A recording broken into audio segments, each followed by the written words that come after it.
Tinanong ko ang twins kung ano ang wish nila for Christmas at ito yung kanilang sagot. Balak ko sana ako yung mag-open itong dumating na box. Kaso maya-maya.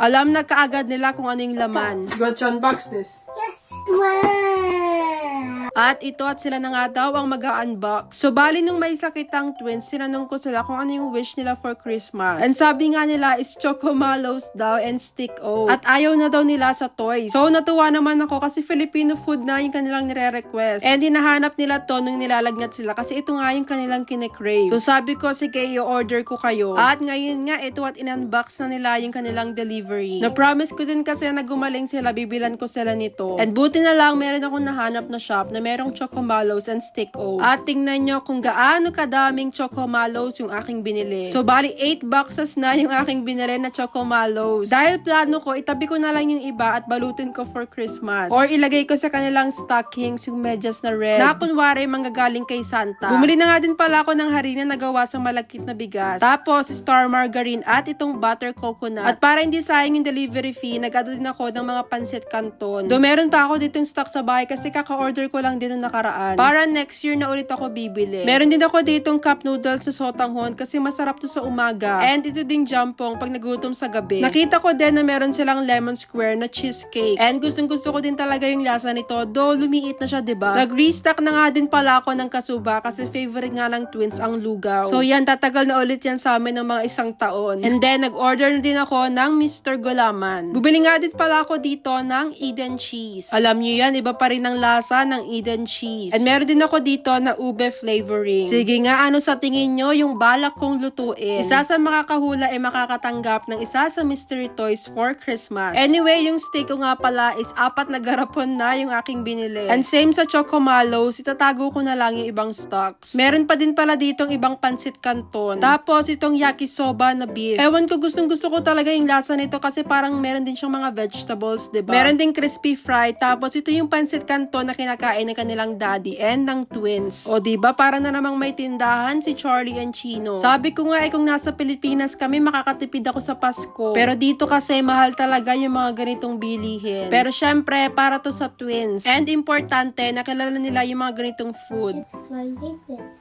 Kasi diba, kung ako nga nagkikrave sa mga Filipino food, syempre pati din ng twins. Dahil sa Pilipinas naman, isatikman nila itong mga to. And parang reward din sa kanila yung mga ganitong pagkain. And of course, para pag-uwi namin, hindi kami mahihirapan mag-adjust. Though, itong dalawang to naman, hindi sila mahirap pakainin. Dito nga pala, pinagbalat na ni Charlie si Chino nitong Chocomallows. Ang tagal daw kasi kainin ni Chino, and sabi ko, dapat sabay silang kakain at sabay silang mauubos para fair. So after nila sa Chocomallows ay yung Stick-O naman. And tingnan mo, super happy talaga nila pagka ganito yung mga food. And syempre, super happy din ako kasi nakikikain din ako dito sa gilid. At kapag nakakain talaga nito, ang hirap ng tumigil.